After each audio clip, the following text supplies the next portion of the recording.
Hello, everybody, and welcome to this webinar on the new trends in the olive oil market, the case study for Tunisia. This was co-organized with Women in Olive Oil and STECIA International. We have an impressive group of world-known guest speakers, and I am privileged to moderate this webinar. I'd like also to thank all those who are currently joining us and the viewers for their interest in this event and this subject. Just a few ground rules before we start. This webinar will last 1 hour and 35 minutes, during which we will be presenting a series of different topics and where each of our speakers will have 5 minutes to make his presentation. And during that time, I invite you as viewers to use the comment section to convey us your questions. Please do indicate who you're addressing when you put your question so that afterwards it's easier and more efficient to sort through.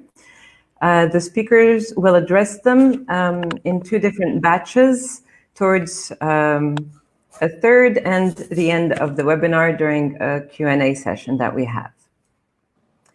With that, let us move on to the opening session, and I would like to start with Mr. Walid Gaddas, the co-initiator of this webinar and Managing Director of STECIA International. Thank you, Donia. Ladies and gentlemen, dear guests, it's a real pleasure for me to open the webinar on the new trends in the international olive oil market, case study of Tunisia. Our company, STECIA International, is a consultancy firm that specializes in the agri-food value chain development in different parts of the world. We worked on the olive oil value chain for several years, and for us it is a very special one because it represents much more than just a food item. So this event for us is really important because we really like the olive oil value chain.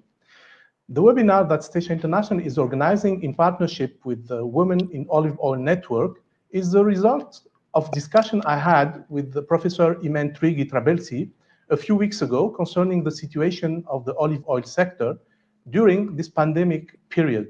We thought it would be very interesting to share views with international olive oil experts from all over the world and to present the experience of Tunisia. So we are really proud today that this webinar has gathered distinguished speakers from 8 countries and attendees from more than 35 countries. I'm sure that we are going to be very constructive discussions, and I wish you the best in the proceeding. Thank you very much. Thank you, Walid Gaddas.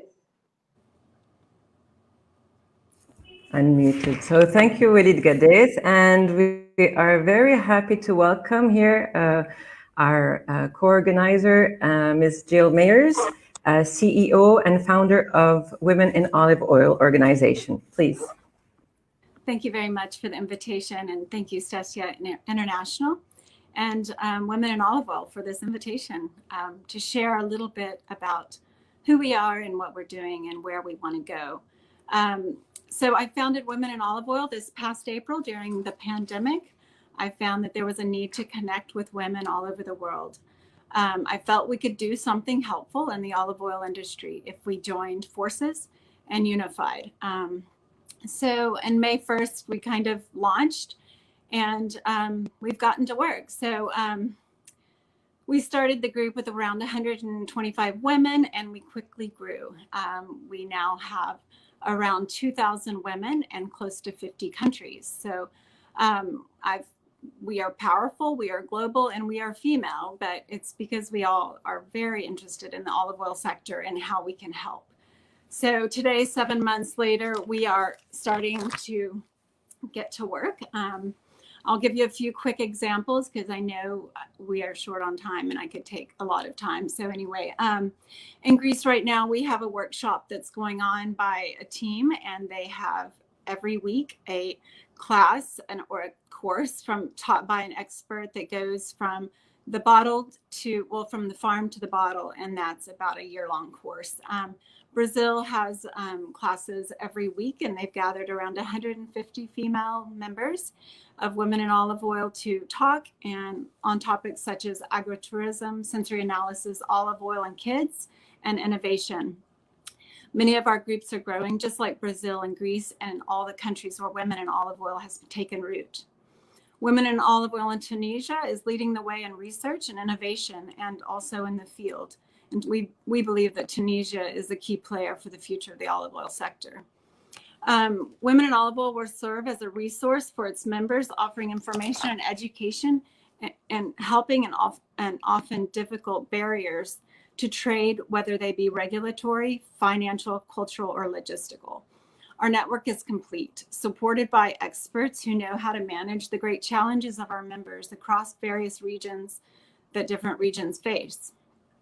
Specifically, Women in Olive Oil will use its educational platforms to help elevate the profile of Tunisian olive oil in the global markets, and will support our Tunisian producers, giving them the tools and network to allow them to expand their reach. We believe we are bringing together a cultural and intellectual wealth of knowledge and experience from a range of professions. Our diversity is very, very vast, and it's been exciting. It provides a fertile ground for innovative projects and synergies, which in time will improve the way we farm, consume, transport, access, research, and teach and market olive oil. We believe we are at the start of something significant, where women worldwide can be inspired and educated and trained to develop solutions, and where we can focus on fresh ideas in the world of olive oil. We are developing educational programs and promoting activities that touch on gender equality, climate change, the environment, health and nutrition, agriculture, production, and the culinary world. We have women working together from New Zealand, Lebanon, Chile, California, and Tunisia. We have created a platform for communication, and women are getting to work. In just 7 months, we have created a dynamic executive committee, which I'll introduce quickly. We have Alexis Kerner, our president. She's residing in Sevilla, Spain. We have our executive vice president of communications and international strategy. That's Christina Strabaku in Greece. Carola Dumer, our vice president of communications and technology from Santiago, Chile. Imene Trigui, our executive vice president of programs and innovation strategy in Tunisia. Thank you, Imene. And Fabienne Roux, our director of educational programs in France. Lori Levy, our executive vice president of global trade policy based in Atlanta, Georgia. We have our editorial director, Beth Seidel from New York. And Emmanuel Decliette, our director of public relations in Paris, France, who's on this beautiful panel today. We can say that we are passionate and full of hope, and that only begins to express the heart of this global movement for change. We believe that through Women in Olive Oil, uniting our synergies and solidarity, within a couple of years, we will see even a greater consumption of olive oil. And Women in Olive Oil will be right there contributing to the societal advancement of women through the common link of olive oil. We are overwhelmed by the support and interest we are receiving worldwide, and we are so grateful for the opportunity to share our vision with you all. And speaking on behalf of Women in Olive Oil International, thank you. Well, thank you very much, Mrs. Meyers, because this was a very insightful contribution and quite an impressive series of achievements already for your organization. With that, I will be moving on to the first topic of this webinar, which is new trends in the international olive oil market. And our guest speaker is Mr. Abdellatif, the Executive Director of the International Olive Oil Council. Welcome to Abdellatif. Thank you so much. Good morning, Dunya, and congratulations for this organization and communication about this intercontinental meeting. Dear friends, hello. It's a pleasure to see you, and I thank Walid, Gaddas, and Meyers for giving us this opportunity also. So I have been asked as IOC and as Tunisian, of course, to present the trends of the olive oil market and especially the case of Tunisia. I will share with you some data extracted from our statistical database, and if you have time to check our website, you will find dashboards with the trend of the production, consumption, and export of olive oil from several countries. Can you share, please, Ghedira? Yes, well, I will take the head from here. It's clear for you, you have the first figure? So it presents official statistics of olive oil production in all categories. We are talking about an average world production for the last 5 crop years of 3.1 million tons. And they represent only 3% of the vegetable oils produced in the world. This green gold is produced by about 60 countries, and 9 countries around the Mediterranean Sea account for 91% of world production. The European Union holds 67% of the world's production, and Tunisia produces around 211,000 tons, fourth after Spain, Italy, and Greece. I present there the world consumption, which is gradually evolving and whose limit is only production. Indeed, if you compare the production of 5 years to consumption, you will notice that the stock report is very low. It's only around 3%. So 70% is consumed in IOC member and 30% by non-members, whose mainly I quote USA, Brazil, Syria, Japan, Canada, China, and Australia. Not also that 45% of consumption is concentrated in Spain, Italy, and the USA. Who are the biggest importers for the previous year? As you can see, the USA with 35% of imports, followed by European Union with imported 18% outside these member countries, followed by Japan, 9%, Brazil, 6%, Canada and China with 5%. Let's go to the US markets. So its production is about 40,000 tons located in California, and it imported almost 400,000 tons last season. Mr. Profaci, the executive director of the North American Olive Oil Association, has explained that this progression will continue. COVID-19 encouraged Americans to consume healthy. As you can see, Tunisia is the third top 16 exporting countries in the USA. It represents 22% of the markets. This means that more than 1 in 5 bottles of olive oil in the USA is of Tunisian origin. Also, you can see per category that Americans prefer good quality oils, and extra virgin account for more than 65% of imports, 1/3 of which is organic. The Canadian market has evolved more than 5 times in the last 10 years.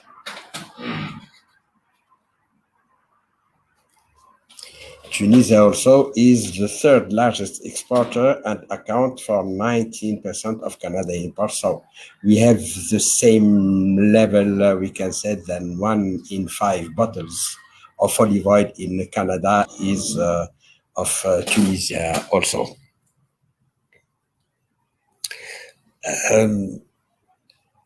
You can see on these slides and the rapid decreasing import from Australia, from Brazil, from Japan, from China,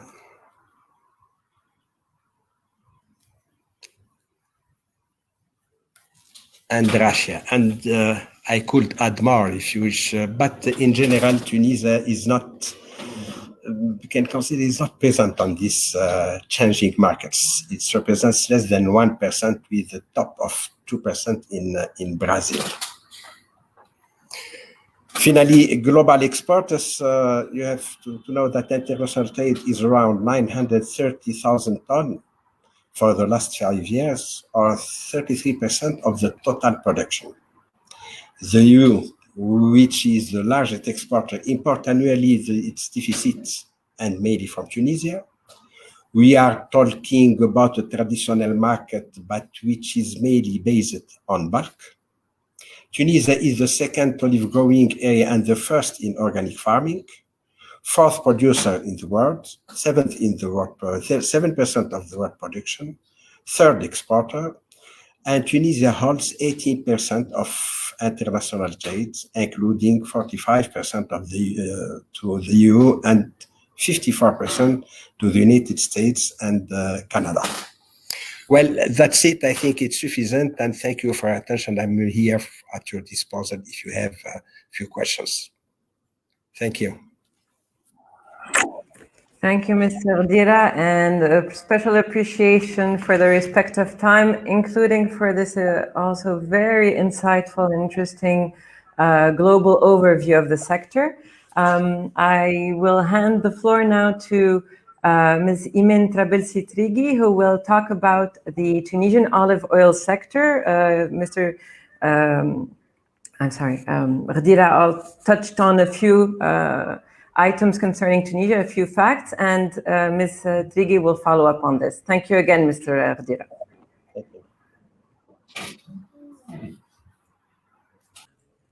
Ms. Imene Trigui is going to come. Here she is. Hello, welcome. hello.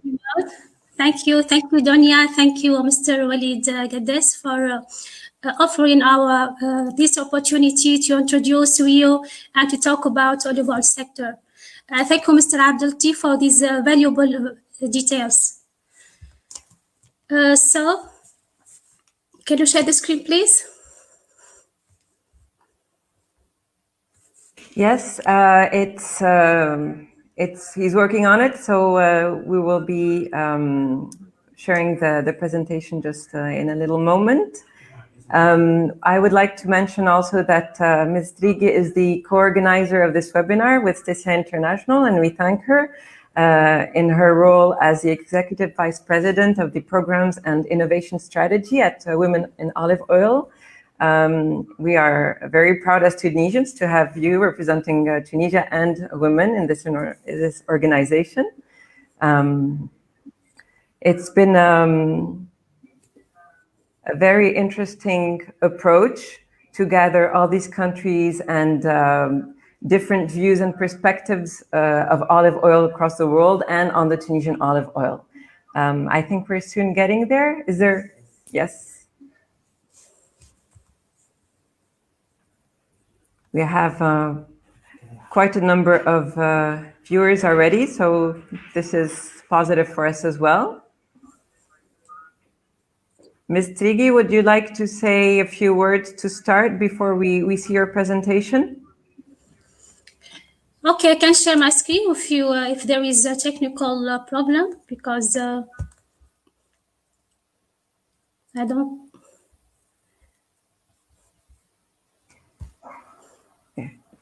Here it's coming. Sorry. It's okay. Thank you for bearing with us.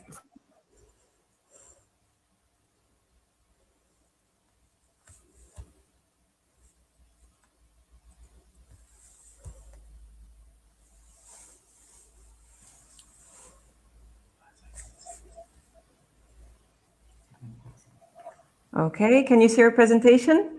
Yes, it's okay. Thank you. Yes, please. Thank you. So in my presentation, I will talk about Tunisian olive oil sector.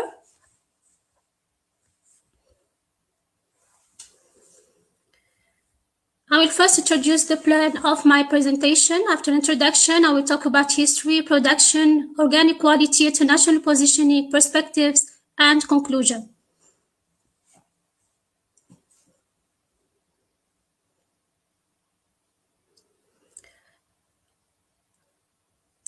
Let's first introduce this video, which will present the different challenges which the olive oil sector in Tunisia is facing.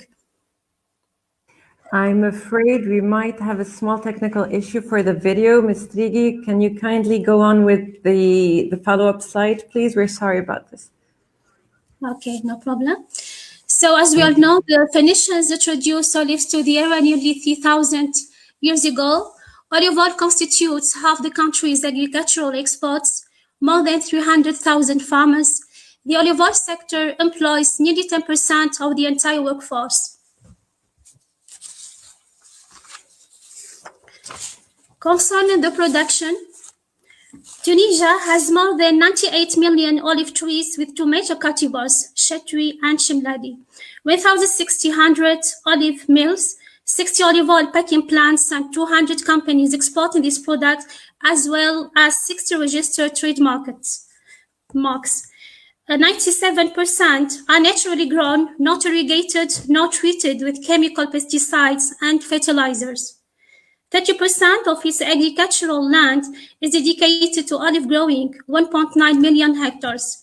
The average annual national production of olive groves is estimated at 220,000 tons between 2014 and 2020, with a record of 400,000 tons in 2019-2020, occupying the second place in the world of olive oil producing countries after the European Union.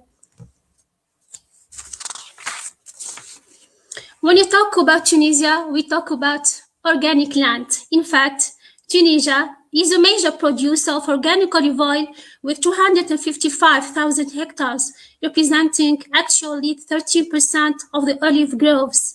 The world ranking is the first in the world, and the main exports markets are USA and Canada.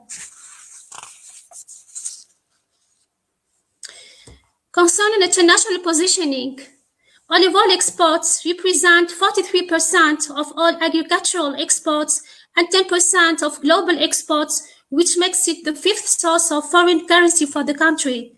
During the 2019-2020 campaign, Tunisia exported 365,000 tons of olive oil with a total value of around 2.225 billion dinars to 54 countries, occupying the first world rank of the countries exporting of olive oil in volume, apart from the European Union for this campaign. This flagship product of Tunisia has stood out in recent years and has been able to win several awards at the international level, in particular the Meyers Quality Prize organized by the International Olive Council. Tunisian participation in international olive oil competitions started in 2017 with 170 medals in 2020. Many Tunisian experts have been invited to take part in these competitions as panel judges, whether for quality or packaging design and marketing.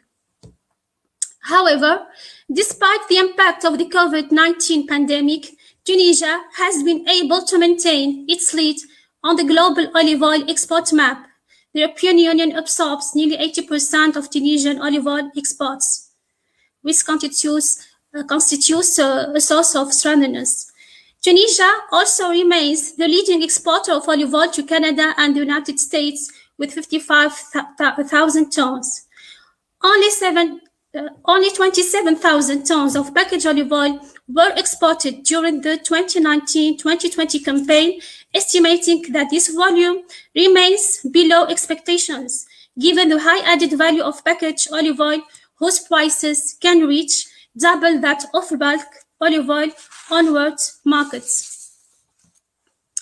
Finally, concerning perspectives, national programs to plant 22,000 hectares of olive oil trees to attain 122 million olive trees in 2030. Tunisia aims to export 50,000 tons of packaged olive oil by 2025. Improving the quality of olive oil is one of the priorities. Better access to high-value markets requires greater attention to quality and food safety, as well as effective promotion and marketing campaigns. In conclusion, I would like to propose the following recommendations. In fact, geographical certifications, PDO and PGI, circular economy principles, and sustainability are important features contributing to better resilience, efficiency, and inclusiveness of the whole supply chain. Inciting all stakeholders involved in olive oil value chain to invest massively in education and innovative technological advances and digital marketing tools such as artificial intelligence, blockchain, space technologies, robotics, big data analytics, Internet of Things, augmented reality and virtual reality in every stage of olive oil value chain, from the orchard to the mill and from the farm to the fork. These measures allow to better traceability, productivity improvement, effective use of limited agricultural resources due to the climate change, and better revitalization of rural communities. So thank you all for your kind attention. Thank you very much for this contribution and presentation. Now we're clear on the positioning of the Tunisian olive oil sector indeed. Well, we have now talked about the global, the Tunisian, and now let's talk about the health benefits of the Tunisian olive oil. And this will be the third topic addressed by Dr. Simon Poole, who's a medical doctor, a broadcaster, and an acclaimed international authority on the Mediterranean diet. Thank you very much. Dr. Poole, thank you very much indeed. Thank you very much indeed for inviting me to participate today, and it's a great pleasure. And thank you for inviting me to be back in Tunisia, although it is only by remote video. But it's a great pleasure. So I want to just talk a little bit about the health of the Mediterranean diet and extra virgin olive oil and how Tunisia can get leverage. We've heard from Mr. Ghedira quite rightly that consumers are increasingly interested in the health of their diet, and the Mediterranean diet now has developed a position of being the best diet in the world, and we see that voted in by US News for the third year in a row to be the best diet in the world, and that is here to stay. It is not a fashion diet. It is not a fad diet. It's the diet that will give us all good health and will try to reverse some of the great problems that we face in society with diabetes, obesity, and so on. The pandemic has focused people even more about the benefits of a healthy diet in preventing the kind of long-term conditions that make people more susceptible to COVID-19. But the story of the Mediterranean diet is going to evolve, particularly, I think, over the next 10 to 20 years, as the best dietary pattern. And extra virgin olive oil is absolutely center stage in the Mediterranean diet. It is the common denominator of the diet. If you look at all the diets around the Mediterranean region, they will all have their own individual references, their own individual ingredients, but vegetables and extra virgin olive oil are key to all of those regional Mediterranean diets. And Tunisia, as we've heard, sits historically within the Mediterranean diet story. Now, if you were to talk to some of my friends from Greece and Italy, and Antonio, Laura is going to talk later, and they will say, well, the Mediterranean diet started, of course, when Ansel Keys began to talk about it in Nicotera, in Calabria, or in Crete. But of course, we know that that's the modern interpretation of the science of the Mediterranean diet. The actual Mediterranean diet stretches back many thousands of years. And as we've heard, the olive tree first came to Tunisia 3,000 years ago with the Phoenicians. So Tunisia sits in the Mediterranean diet, in that history and in that context, really central to that. We know that Pliny the Elder, the great Roman encyclopedia writer, was probably governor of Tunisia in 50 or 70 AD, and he wrote the first description of the various grades of extra virgin olive oil and how you could get the best product. We know that Plutarch, when Caesar conquered Scipio in North Africa, told of the importance of that battle because it secured 3 million gallons of oil for the Roman Empire. So Tunisia has already established itself well within the Mediterranean diet. And throughout history of the Mediterranean diet, the link between olive oil and health has been well described. Dioscorides described the fact that the most healthy oil was from the earliest, bitterest harvest. So the story of health in the Mediterranean diet and extra virgin olive oil at its center has been a story of many thousands of years. We know the reasons why the Mediterranean diet works, many reasons around the glycemic index of the carbohydrates, around the good fats, and we could devote a whole lecture to the reasons why the Mediterranean diet is so good for heart disease, stroke, dementia, cancers, and so forth. But we also know that there are some very specific benefits of extra virgin olive oil. Itself, 2 tablespoons of extra virgin olive oil reduces the risk of heart disease by as much as 44%. We've seen some research recently showing that if you give high polyphenol olive oil to people at the early stages of dementia, they are much less likely to go on and have a quick decline in their cognition and their thought processes. So extra virgin olive oil is really keen, and I could amaze you with some stories about the polyphenols in oil, their anti-inflammatory effects, their antioxidant effects, the way they protect the oil and the food in cooking, the way that they wrap themselves around, the oil wraps itself around the polyphenols, the antioxidants, around oily fish, protecting those delicate omega-3 fats from breaking down when it's heated. We know that it's really safe and desirable to cook with extra virgin olive oil because of the mixture of the antioxidants between the vegetables and the oil. And we could devote lectures to why it works and how it works. But that's not for today because I only have a few minutes. And I want to talk just specifically a little bit about Tunisia. I think there is a huge potential for Tunisia to tell its story about its extra virgin olive oil, the health benefits, and what it can contribute to world health as we all look for a sustainable, and the environment is really important, and the Mediterranean diet is very sustainable. We look for this sustainable and healthy diet.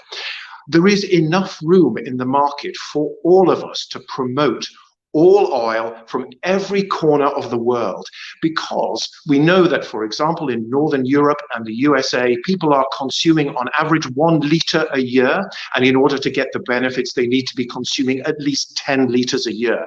So to promote Tunisian oil is to promote oil from everywhere. But there are some unique stories about Tunisian cuisine, about the unique varieties, and there's some research going on from the universities of Sfax and Monastir and Tunis about those particular unique varieties. It's about talking about quality, about your organic production. And although we cannot be sure that organic production increases polyphenol levels, the probability is that it does. So I think we can persuade people that it's healthy to have organic Tunisian oil. And I think Tunisia must market itself with its cultural links to Europe and the USA through the Roman and Greek empires, but also as its unique differences in cultures coming from an Arab country, which I think is really exciting. So I think this is about education, about health, and about your heritage through ambassadors. And I think perhaps, you know, we can make history now in the next few years by being part of the development of Tunisian oil onto another level. Well, thank you so much, Dr. Poole. We're definitely lucky to have such an ambassador for Tunisian olive oil, at least all the way to Cambridge and worldwide, given your reputation and your the breadth of your outreach. So thank you for this. We will actually look at if there's any questions. Yes, so here's the first question to yourself, Dr. Poole. Go ahead. Yes, so thank you. So my friend Tassos has asked, can you comment on plant-forward nutrition in the context of the Mediterranean nutrition concept? Yeah, absolutely. So the Mediterranean diet is plant-based. It's clearly not vegetarian. It is in some regions, and it can be a vegetarian diet for some people. But there is some red meat consumed, but much more rarely than in the standard American diet or the standard European or Western diet. So it's a much more sustainable diet, being plant-based. And we know that extra virgin olive oil sinks carbon, so that for every liter of oil produced, I think it's about 10 kilos of carbon are sunk. So I think we should promote the Mediterranean diet and the olive tree and its products based on that sustainability in a plant-based or plant-forward diet. Okay, thank you for your answer. Thank you for your questions. If the viewers don't have any other questions addressed either to Dr. Poole or Mr. Ghedira or Professor Trigui, I guess we will use this opportunity to move on to the fourth topic. And just to piggyback on what you were saying, Dr. Poole, talking about the Tunisian stories, we have two interesting success stories from Tunisia that we have actually Ms. Raya Abid, CEO of Oleastra, who is going to present and share her experience in the international markets. Ms. Abid. Hi, how are you? Here she is. Thank you, Welcome. Dania. Thank you, Imene, for the invitation. So I'm going to go through some figures that Mr. Abdellatif and Imene already went through. Tunisia is the third largest exporter of olive oil in the world. It actually has the second largest acreage of olive groves, but comes third in production, way after Spain, and it's in between Italy and Greece, depending on the year. We have about 65 million trees, of which 1,680,000 hectares, of which 75,000 hectares are certified organic. I'm sorry to interrupt you here, Raya, just a quick second. We can't see you. We'd love to be able to see you. Oh, yes, thank you. Now we have the camera on. Okay, go ahead. Thank you. We have a yearly production of olive oil between 350,000 tons and 400,000 tons, averaging about 120,000 tons in exports per year. Among the known olive cultivars in Tunisia figures Chitwi, which is also called Baldi, and Chemleli, which is also called Sahli, Wasleti, Jarboui, Zalmati, and Barouni, among many others. We only work with local cultivars in our family estate. The family estate is called Le Domaine du Tic, which is a family estate operating since 1929, a centenary olive trees grove, which is certified organic and soon to be biodynamic.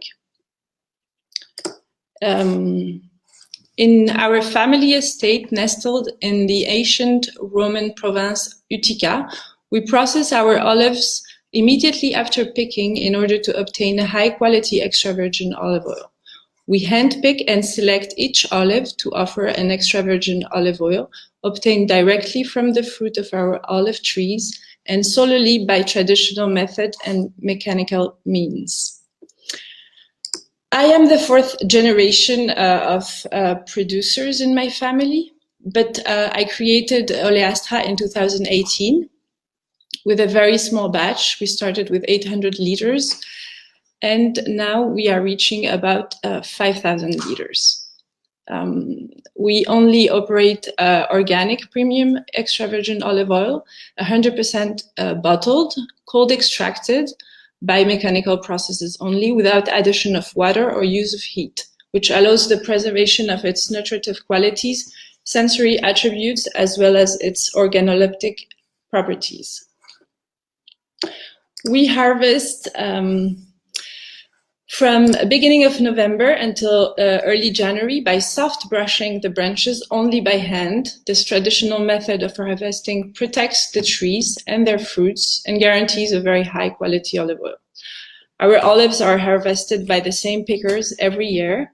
They live close to our estate and have taken part in Oleastra development since the very first year. They are good workers and therefore receive a fair wage for their work. I don't know if you can see the pictures. Not yet. It's in process, but okay. I think I sent the presentation to Imene. I don't know if she can. All right. Maybe while he's trying to move on the presentation and tell us about it. It's very interesting. We bring the harvest directly to a modern stainless steel mill. The olives are cold extracted without air contact to reduce the risk of oxidation and without addition of water. We produce certified organic premium extra virgin olive oil from ecological cultivation, which is unique to its taste, smell, color, and excellent characteristics. We have a product range of 3 distinct aromatic profiles, which will allow us to diversify our food pairings depending on the ingredients we use. Our prime objective is to offer our customers the best, purest, and highest quality product, highlighting sensorial complexity of an incredibly rich array of aromas and tasting sensations. So we work a lot with tasting and chefs in kitchens. So we have 100% Trigui robust, monovarietal organic. We have 100% Sahli delicate, monovarietal. And we have a blend selection, which is floral. And it's a blend between Trigui and Sahli. For our 3 distinct aromatic profiles, we have suggesting a food pairing. For instance, with the Trigui, we recommend anything grilled from proteins to vegetables, but we also work a lot on desserts, such as chocolate cakes or sorbets. For the delicate Sahli, we use it mainly on fish, also dips like pesto, hummus, mayonnaise, and also cheese platters goes really well with it. And the blend selection, we actually use it with pasta, sourdough bread, raw seafood, and anything like salads. And our newborn product this year is Oleastra Kids, which is the official partner of Olio Nuovo Days Kids Choice, created by Emmanuel de Chelette, who is also here in this webinar. So in accordance with the kids palette, Oleastra created a special delicate monocultivar dedicated to kids. Actually, the idea came after during the pandemic and homeschooling, and we actually have a jury composed only with kids that tasted 27 olive oils from the southern hemisphere of the Olio Nuovo Days Kids Choice, and we have narrowed the preference of the kids, and we created this new product. And I'm really sorry you cannot see the pictures because they're beautiful. Okay, we go on. For our values are mainly conviction, authenticity, and respect. Commitments are quality, traceability, and freshness. Certification from CCPB organisme, and we are going with Demeter very soon to become biodynamic. We have received already many awards listed in the official index of the world's best olive oils.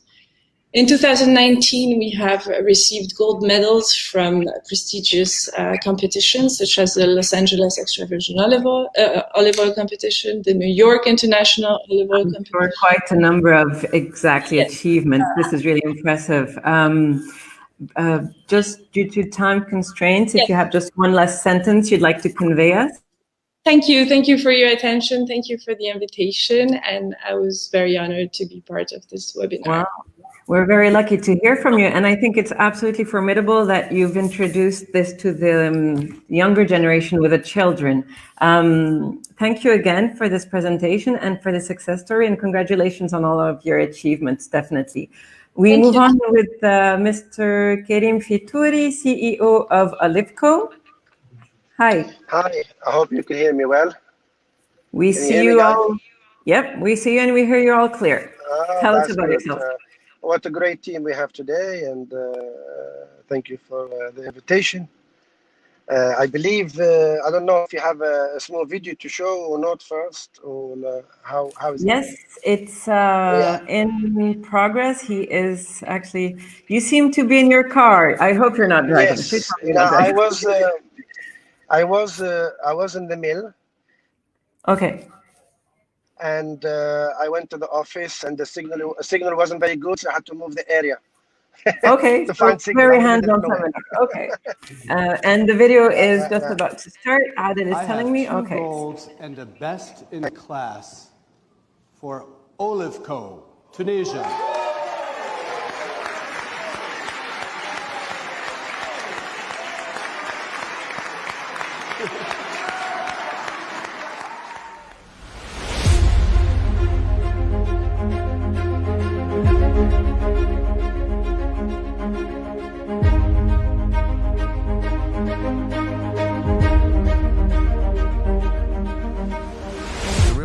To come to somewhere like Douga in northern Tunisia, and it's here that they would have traded the much more expensive goods in the forum that we see behind us, including meat and fish, and of course olive oil as a major staple of the Roman diet. I've met some extraordinary people involved in extra virgin olive oil here in Tunisia, and it's a great education for me.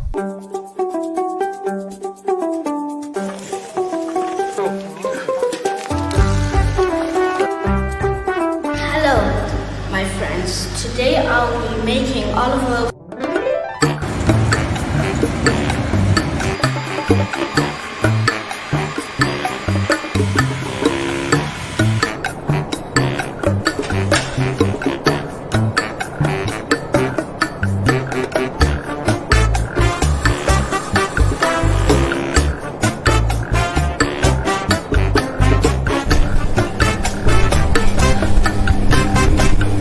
Today I am tasting my favorite varieties of olive oil, Spanish and Tunisian. Now it's time to taste Trigui. I smell green grass, some artichoke, and a few herbs. Slightly bitter, complex, spicy, very good oil.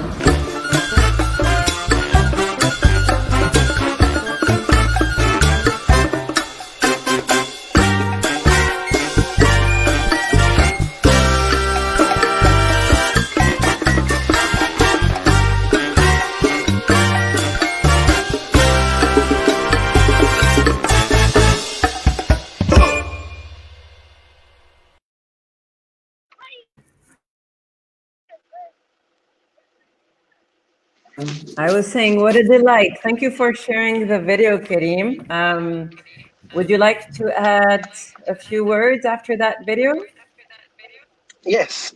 Well, I mean, as you can see in the video, really, we concentrate at kids because they are the future. But I will tell you a little story. Back in 2011, when the revolution happened in Tunisia, I can't say the whole story because it's too long, but I decided to go into olive oil. So I spent 4 years studying the Tunisian olive oil, and then now 3 years here in the field. And we kind of, what I noticed in these 4 years is we have an excellent varieties of olives, and we can make some excellent olive oil out of it. But the world knows us as a bulk, and they don't have a kind of like a trusted brand. We do have some good brands, but not enough. So I have decided to create a brand will be recognized all around the world and be trusted all around the world, which will provide a good, healthy extra virgin olive oil. What we actually do is just pure and simple, good extra virgin olive oil with no defect. This is what we're aiming to do, and this is what we've been supplying. So back in 2017, when I started, we only had 11 medals in Tunisia, including one of them is mine. 2018, after that, was 78, 2019, 1 and 2, and then this year over 150. So just that shows to the rest of the world that the Tunisian producer really are concentrating and trying to provide the best they can from this beautiful land. And so far, I mean, with the Olivco brand, we have managed to get 53 awards in these last 3 years. This year, about 29 awards. But some of them are very, very interesting, like the Best of Show in Los Angeles, Best in Class in New York. We've got Double Gold in Athens, Best Organic International in Italy. So E-Volume, Mario Salinas, Floss. I mean, now we are starting to get in the top table. Like we are there. We would not say we have the best olive oil, but we are saying we have almost identical to any other country competing with us. Although I don't believe so much in borders of the olive oil. I believe we all live in one world and we share the same vision. What we want to do is just to provide consumer with a good, clean, extra virgin olive oil. And as we know very well, I mean, Dr. Simon has spoke about the health benefit.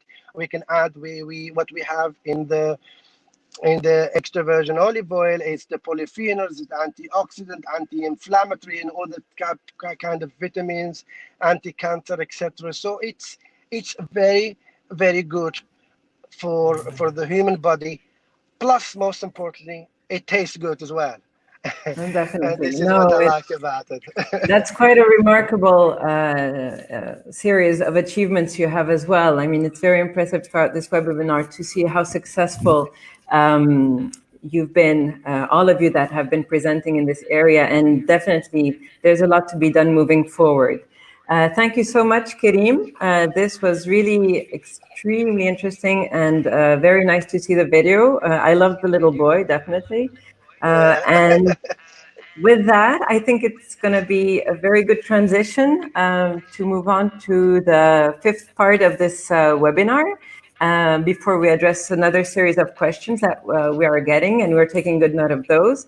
We will go through an overview of the leading countries in the olive oil sector, and then these speakers will actually take us through an international tour of testimonials on the Tunisian olive oil market appreciation. We have to start with Mr. Marcello Scofano, a professor at Le Cordon Bleu Collège of Culinary Arts, all the way from Brazil. We also have other guests, speakers, which I will present very briefly. Ms. Wilma van Grinsen-Padberg, who's a Mediterranean food and olive oil specialist from the Netherlands. We have Ms. Emmanuelle Dechelet, olive oil sommelier and organizer of Olio Nuovo Days from France. We have Mr. Antonio Loro, president of Evo International Olive Oil Contest, Italy. And we have Mr. Tada Toshiya, all the way from Japan. Sorry for the late hour, Mr. Toshiya. We realize your efforts. He is founder and senior professor of the Olive Oil Sommelier Association of Japan. Mr. Marcello Scofano, so from Brazil, please. Hello, good morning. Good morning in Brazil. It's 10:54 in the morning. Good evening to Toshiya, and good afternoon for everybody. Thank you for the invitation. It's here to share some information on the Brazilian market.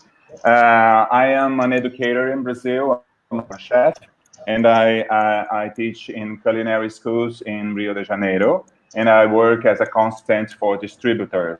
My main mission is educate people about the use of olive oil in the cooking process, in pairing it, and Brazilians do not know a lot. So until 1995, Brazilians did not know extra virgin olive. We used to consume refined ones and intense or light. From 1999 to today, the last 20 years, the market changed a lot. We had a new regulation published by the Brazilian government only in 2013, and our consumption have grown a lot in the last 10 years. In 2010, we used to consume only 100 milliliters per person. In the last year, we have grown, arrived to import 100,000 tons of olive oil, which make us arrive to liters per Brazilian. It's not a lot, but it's changing. And an educational process is in progress here that is very important, because until today, most of our it belongs to Portugal. 60% of the market last year it comes from olive oils from Portugal. But it's very interesting because 5 years ago, because I'm in this market in Brazil since 2010. 5 years ago, Brazilians did not know about Tunisian olive oil. And in 2015, the market share for Tunisia was only 0.1% of the Brazilian market. Year, it arrived to 1.4%. So there is a brand here that comes from Kodja Group in Sousse from Tunisia that and made a huge campaign here in Brazil, educating people to consume it. And now people really know that about Tunisian olive oil, the quality of the Tunisian olive oil, and also the varieties about the Tunisian olive oil. So Brazilians, they prefer ripe oils, not very intense.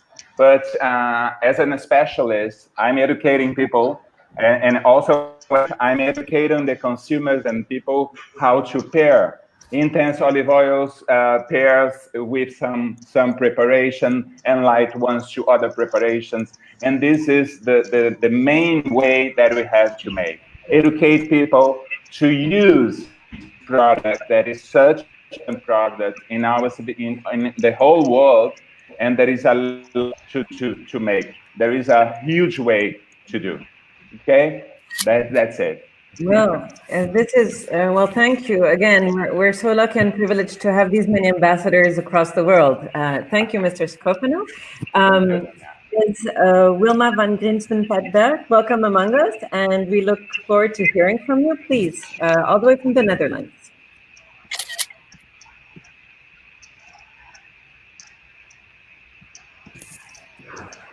Ms. Grinsven-Padberg, do you hear us?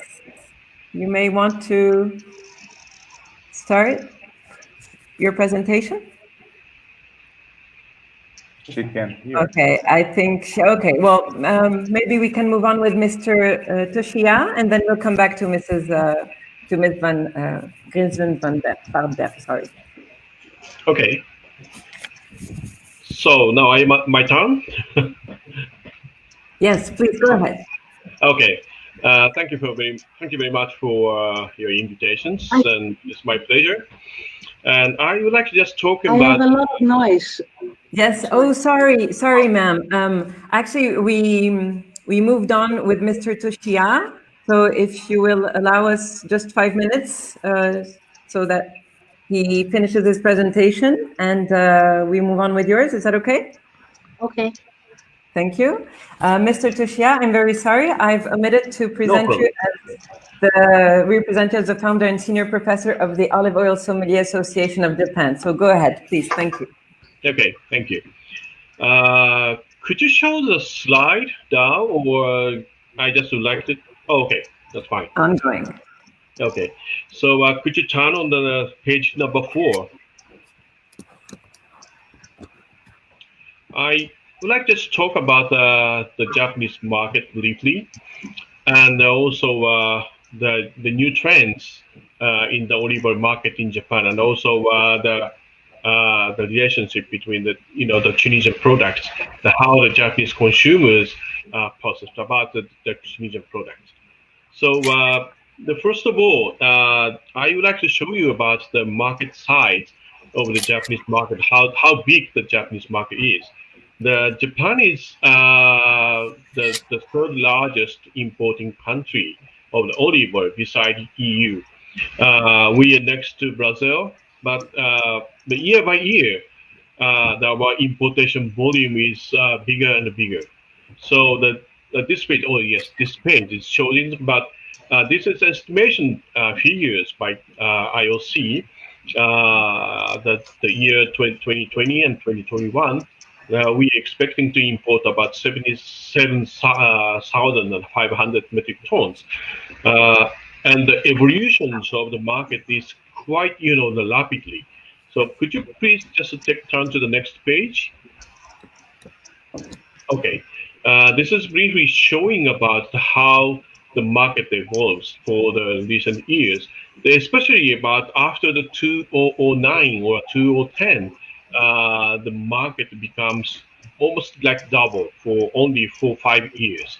It's quite much, the rapidly growth in the market. And could you turn the next page? And I will show you about the market insight. Briefly, the structure of the market is the product and also the commodity segment. There's two segments in the market, and the border is quite unclear. But many people buying the commodity type of the products.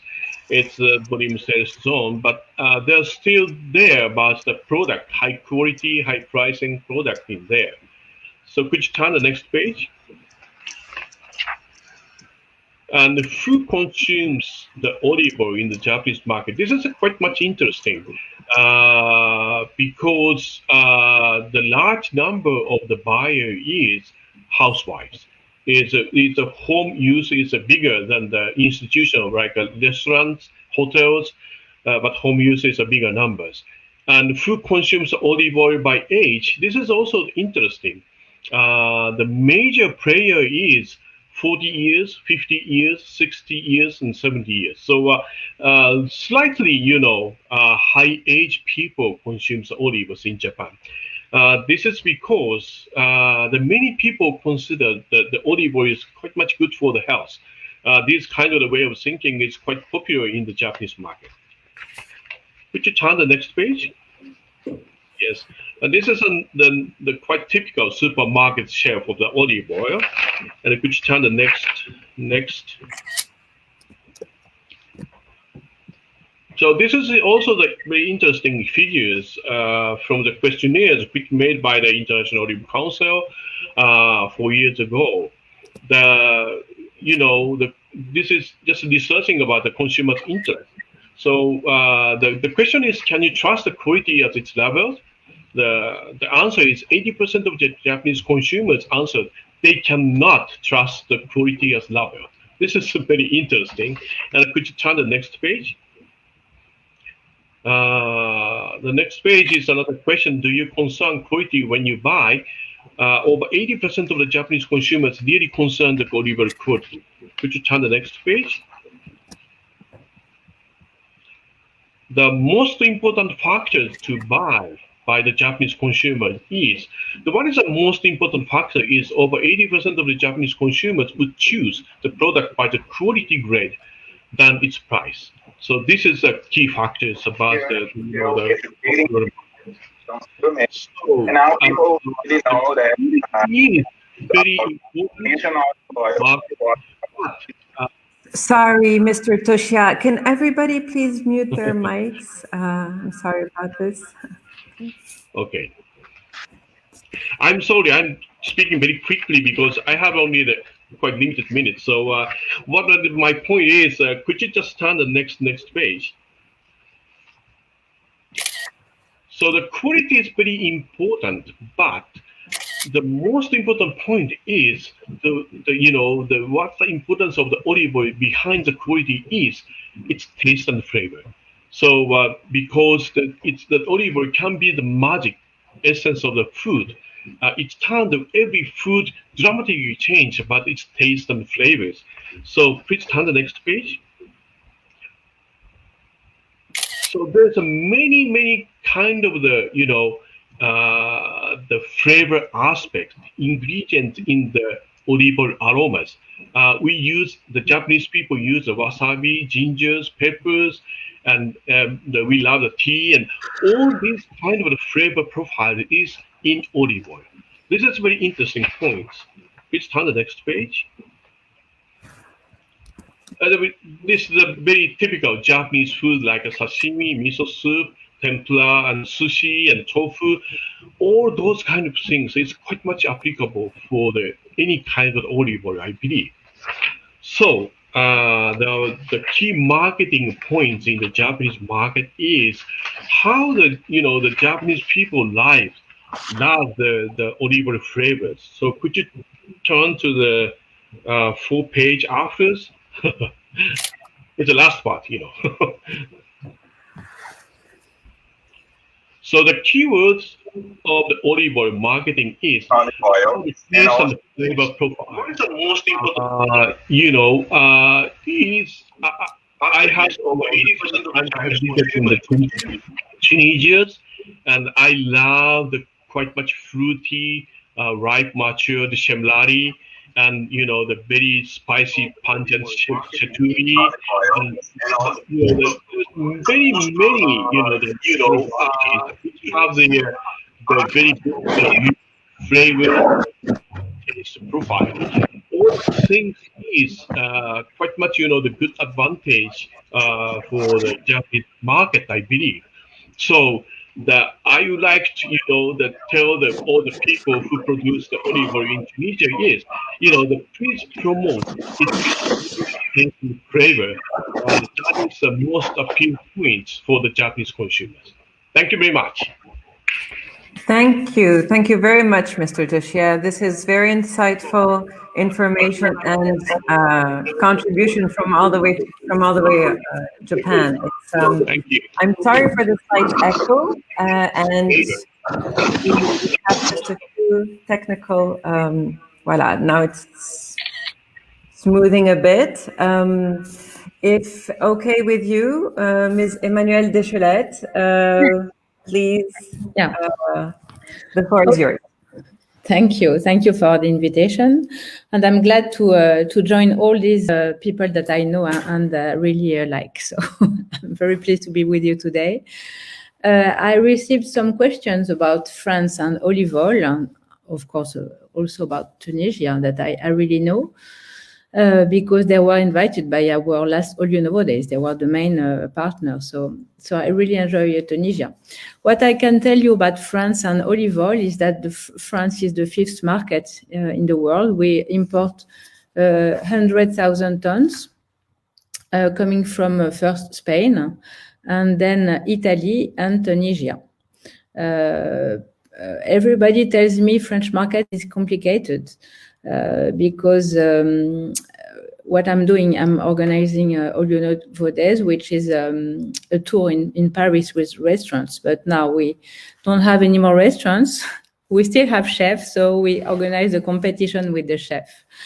And the chefs are good, to explain to people, because as you know, France is the country of the butter. And even if we have our feet in the Mediterranean, the chef, the French cuisine is about butter. What I can tell you is that, the sector is really moving because 4 years ago, we have in Lyon is the capital of gastronomy worldwide, and there is the Bocuse d'Or. Maybe I think everybody knows the Bocuse d'Or. 4 years ago, the Bocuse d'Or, so Paul Bocuse was very well known for the cream and butter. And the subject was make something vegetal with no cream. So it was really like, I wrote recently, like a new French Revolution, meaning that France was ready for olive oil. Even if we are a market of butter, each French uses 1.6 liters a year, which is not a lot, but it's improving now. And also French people, what are they looking for in olive oil is the freshness, the green, and also the organic market in France was multiplied by 4 the last 10 years. So I think there is a big space for Tunisia, because Tunisia and France in olive oil doesn't have already a history. You know, the people, when they want to buy olive oil, they think Italy. And now they understand Tunisia is coming with the organic olive oil, and as organic is very important for French people, I think there is really space for Tunisia. Yes, I wanted also to tell you about the chef and the Tunisian olive oil, because last year we worked with a lot of Michelin star chefs, and they really all enjoy Tunisian olive oil. And I have a small story to tell you. We had, when I started, I give the chef samples with just the numbers. They don't know the country of origin. Of course, it's a blind tasting. And the famous Italian chef in Paris, which was the best Italian restaurant outside Italy, chose Tunisian olive oil, not the Italian one. And I said, "Oh, it's Tunisian olive oil." He said, "I'm very happy, because it's good. It's so good. So I don't care about the country. For me, it's the taste which is important." So I wanted to finish with this note with you that with the taste, Tunisia is very good. And just one small thing. Raya Abid from Oleastra talked about the competition. We launched. We had this idea after the first lockdown to make a competition with kids, and we worked a lot with Raya, and we had 22 kids testing for 10 days extra virgin olive oil, and they will be testing Tunisian olive oil in 1 month. And each day they had to select 3 samples, to keep one and to tell the story why they chose this one. And some children said, it's like a hug in the mouth, and so beautiful things. So now we will each year, twice a year, to do this with the kids. And as Karim Fitouri said, the children are the future. And we don't want only marketing. Of course, marketing is important. The bottle is important. But as Raya said, the taste, and to respect the taste of the consumer is very important. So the kids chose, and Oleastra made an olive oil for the kids. That's what I wanted to tell you, and thank you for inviting me. Thank you. Well, thank you. Thank you for joining us. That was really remarkable. And thank you for the connections that you've made between France and Tunisia, Italy, just to broaden a bit the space of that could profit actually from this olive oil. Exactly. We'll be moving on to the next presenter with Mr. Antonio Loro, the president of WIOO International Olive Oil Contest from Italy. Welcome. I'm sorry. Okay, good afternoon. First of all, thank you for invitation. Okay, I try in a few minutes to speak about my experience in extra virgin olive oil and to reply your question. The first one. The question was the most important trends in Italian olive oil market and the profile of Italian olive oil consumer. Okay, the trend of olive oil consumption in Italy is a slow growth. Forgetting this year, because you know why, okay? In Italy, we have 2 types of consumer of vegetable oil, not olive oil. The consumer of large-scale organized distribution, which seek and choose the olive oil based on the only one parameter that he can stand, the price. They choose the olive oil by price. This is the majority of the consumer who affect for 90-95% of the sales volumes of olive oil. But it's surprising to know that even rich consumer with high income buy this product. So it's not only a matter of money, but also of ignorance, not knowledge. They don't know what means extra virgin olive oil. However, this percentage of those who choose low priced olive oil or seed oil has increased a lot this year due to pandemic, and in this case, just for a problem linked to the loss of work and the reduction of salary. This kind of people usually can spend maximum €3 for 1 liter of olive oil. The other smaller part of consumer chooses quality. They are a few, but the growth trend is very interesting. Each year, we have a lot of new consumer of this kind of extra virgin olive oil. These people willing to spend at least €15 for half liter of premium extra virgin olive oil. You understand, is more or less 20 times over the normal consumer of €3. Thanks good, slowly, the consumption of quality extra virgin olive oil in Italy and around the world is increasing. Thanks also to the commitment of the organization, such as the IOC, to the work of us. My idea is we are a disseminator of culture. We put our heart into when we talk about spreading the culture of quality extra virgin olive oil.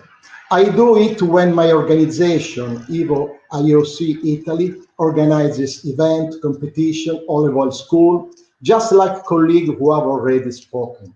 But let's remember that we have a great responsibility. We need to be the new consumer influencer, the new Chiara Ferragni of extra virgin olive oil. This is my idea.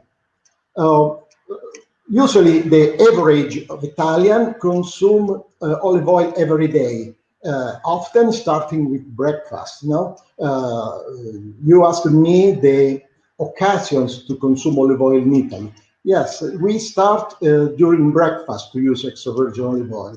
As I always like to say, it's possible to have, remember this, it's possible to have a lunch or dinner without good wine. Yes, it's difficult, but possible.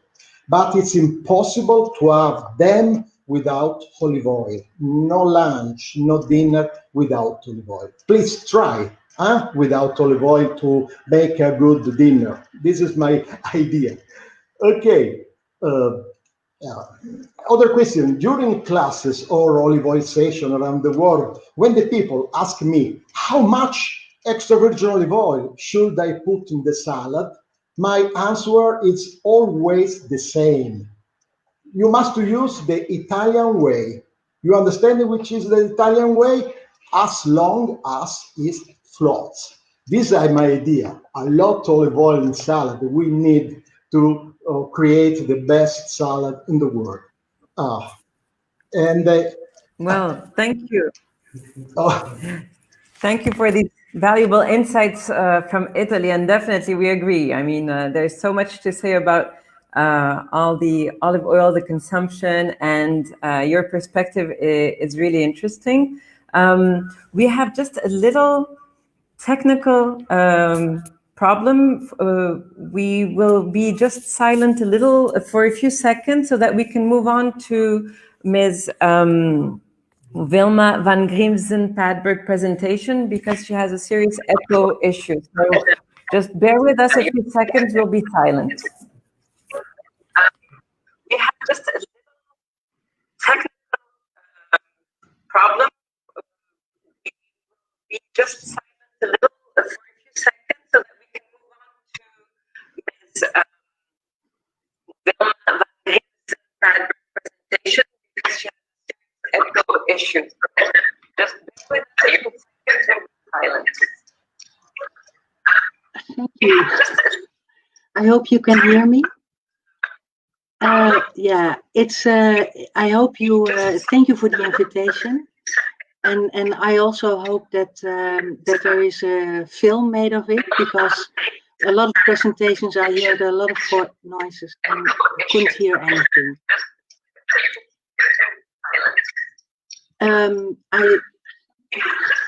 Me was asked to tell a little bit about the Dutch market, and the Dutch market is a very small retail market, and my experiences are from retail. The Dutch market is, as you know, it's a small market, but the people are interested in healthy products, and of course they know the olive oil is a healthy product. I also think that we have quite a few Tunisian olive oil on the shelves in supermarkets, but it's not mentioned on the bottle. And that's a pity, because I know that the Tunisian olive oil is very good quality. I met Karim in 2017 when he had the prize in New York, and I recently, just last week, tasted this new olive oil, and it's really I was so pleasantly surprised by his quality. It's perfect. The problem that we have in the Netherlands, is that people are a little bit scared to use it because they think it's too fat, or that they don't like the taste of a good olive oil. So when they are in the supermarket and they look for an olive oil, and they see on a bottle mild olive oil, they think that they buy an extra virgin olive oil that has a mild taste. They don't know that it's a refined olive oil with just added a little bit extra virgin, and that has nothing to do with the extra virgin quality. So education-wise, we have a lot to do in our country. That's also that's why I started a panel in the Netherlands, because there is no quality control at all. Our authorities are obliged to test just 20 bottles a year, and only, not organoleptic, but only with lab results. And we all know that even worse tasting olive oils can have acidity degrees that they pass the test. So within a year, we will have a organoleptic panel in the Netherlands, and we will go to all the supermarkets, show them the test, and we will work hard to get all the rubbish from the shelves. And when people ask me, please make a suggestion, I will for sure also bring the Tunisian olive oil on the table, because it's an affordable olive oil. It's organic, and I think Dr. Simon Poole, he couldn't state that it's how do you say it, proven better than extra virgin, but people love it when it's organic or bio. So I think the Tunisian olive oil can use that as a great selling point. So I love your oil. We have a lot to do but not only in the Netherlands, I think, but in most North European countries. And you can trust that I will do what I can to bring olive oil on the table from as many consumers as I can. Thank you. Well, thank you so much. Thank you so much for your contribution. And we're sorry for the technical issues. These perspectives from all these countries have been absolutely very interesting and very insightful on what the evolution is of the olive oil in their own countries, or in reference to the Tunisian olive oil. There's definitely more ground that can be conquered, and we thank you for your appreciation of our product and of our country in some instances. Thank you very much for that. We're going to check. We have the questions now from our viewers, I believe. Yes. So we have Sadiq Khalil, who is asking how Italy is going to compensate for the drop in olive production in the Puglia region in relation to the decline caused by Xylella fastidiosa. I believe this is addressed to you, Mr. Laro. Yes. Yes, of course.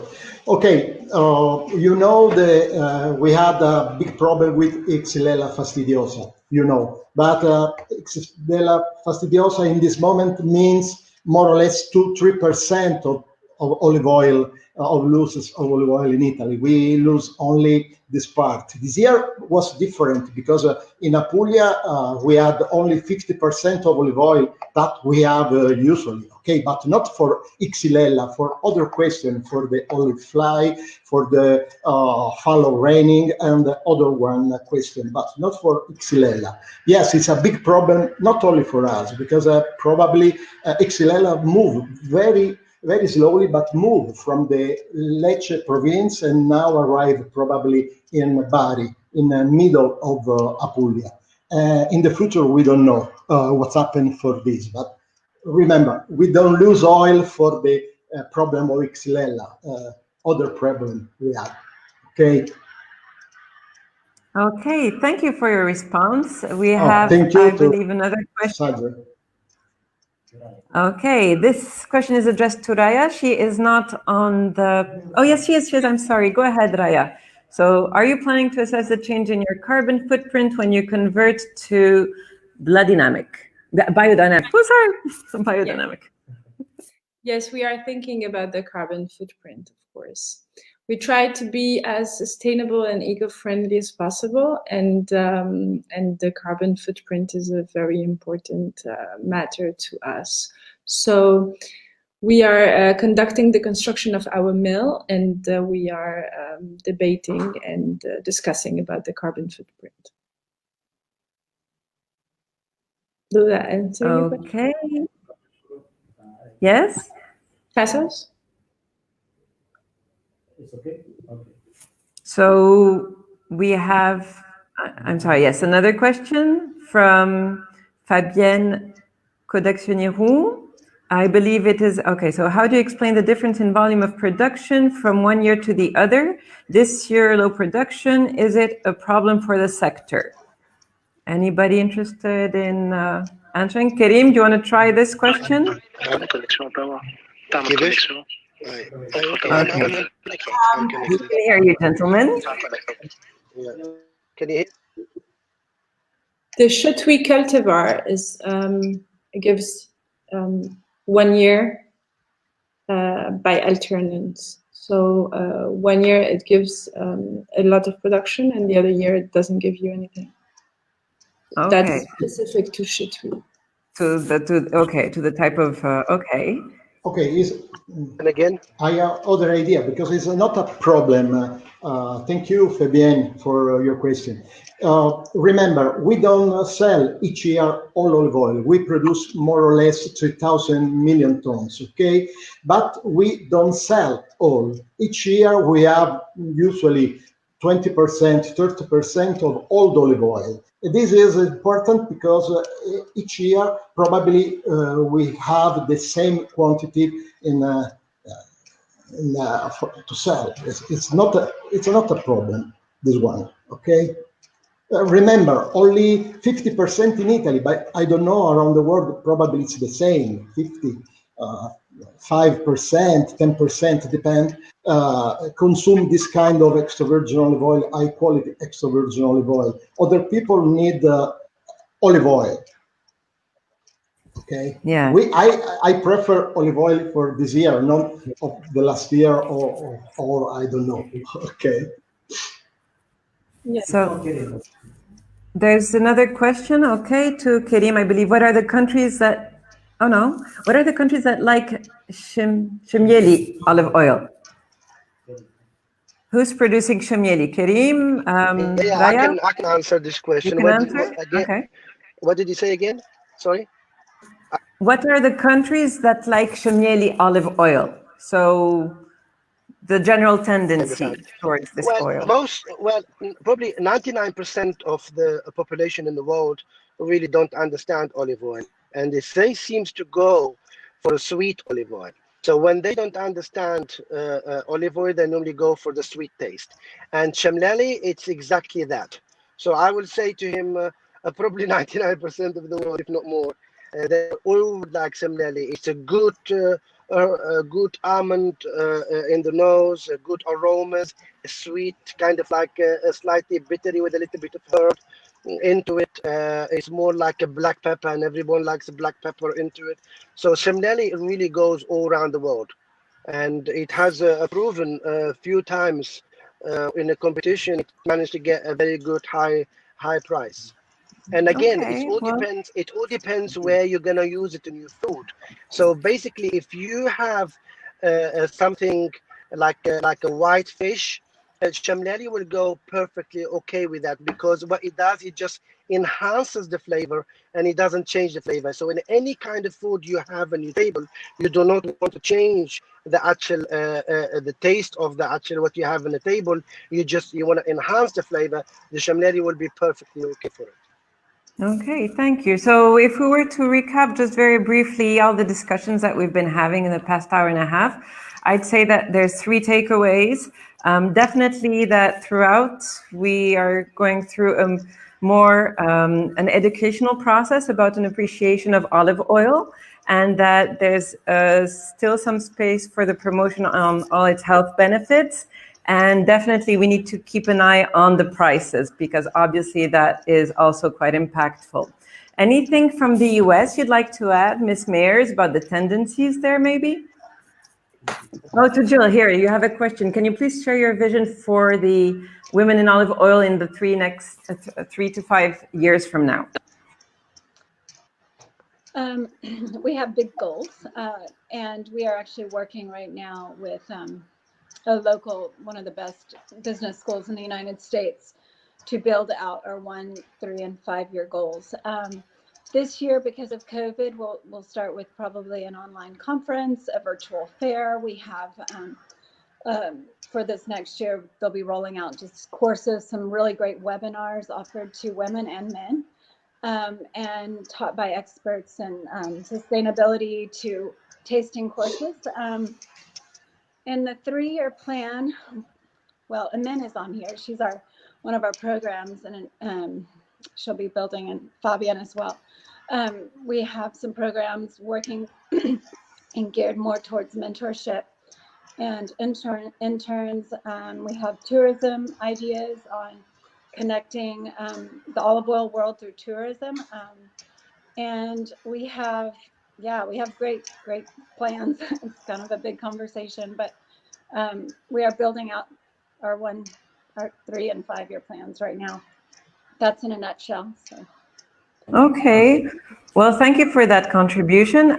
We have just maybe a minute if anybody wants to have a final word before we pass on to Walid Gaddas and give his concluding remarks on the webinar. Anybody interested in adding? I just wanted to tell you guys, happy to see all of you in here. These people you've seen in the screen, they are probably one of the world leaders in extra virgin olive oil. And we are so proud to have you with us. And again, very happy. I know almost all of you down there. And I wanted to thank you all for your contribution toward the olive oil world. And thank you again. Thank you. Thank you very much. Thank you. Let me give a word about also, and because in Brazil, we are finding out the quality of the Tunisian olive oil, but we don't know the varieties like Chenlali, Chetui. I had the opportunity to know this in my visits to Tunisia, invited by Karim Fitouri. Twice I've been there. And so there is a huge potential in the Brazilian for this quality of olive oil. So, besides of the price, the choice, like in Italy, like everybody, like everywhere.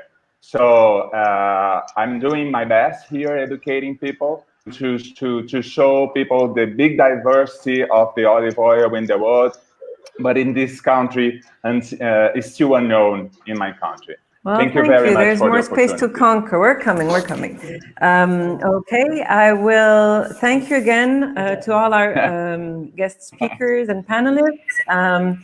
I believe we'll move on now to the last part of this webinar and pass on the floor to Walid Gaddas, who will provide us with his concluding remarks. Okay, we also want to thank our viewers, of course, their contributions, their interaction on social media. This has been a very interesting, and there's a lot of constructive comments, a lot of questions. We hope that we've addressed the majority of them. And here is Walid. So thank you very much for all of you. Thank you, Donia, for moderating this webinar. Thank you for all the experts and the speakers. And really, we learned a lot today from the different countries. And thank you to Women in Olive Oil, Jill Meyers. It was a real pleasure to organize with you this webinar. And I hope we will continue on other topics. We are thinking for the next one to make it on the competition, olive oil competitions. So we will keep you informed about what we will organize in the next weeks. So thank you very much for all. Thank you very much for all the participants, and I hope to see you very soon. And maybe Jill, if you have a word.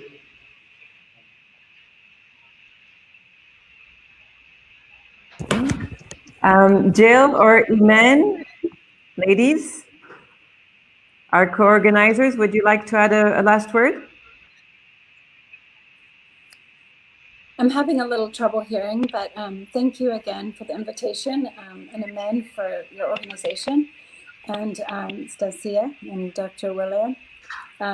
It's always an honor to be around all these amazing olive oil passionate friends around the world, and I love that we are linked through olive oil and we have a lot of work to do together. Yeah. And thank you. Well, thank you, everybody. With that, keep on the good tasting and the olive oil promotion. Thank you to all our ambassadors worldwide. Imene?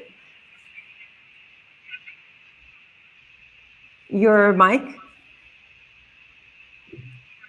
Yes, I'm so sorry. So I would like to thank everyone for joining us in this webinar. Thank you, Mr. Walid, Donia, all the team for this excellent organization. Thank you, Jill. I'm very proud to join you on the WIOO organization with all these lovely women. Thank you, Mr. Tada, Wilma, Emmanuel, Raya, Karim, all the speakers, all the participants to join us. And we can say we are always stronger together. So thank you. With that, we wish you a very nice day or evening, and we keep in touch. Bye, everybody. Thank you to our viewers. Bye-bye. Thank you, everyone. Bye-bye. Thank you.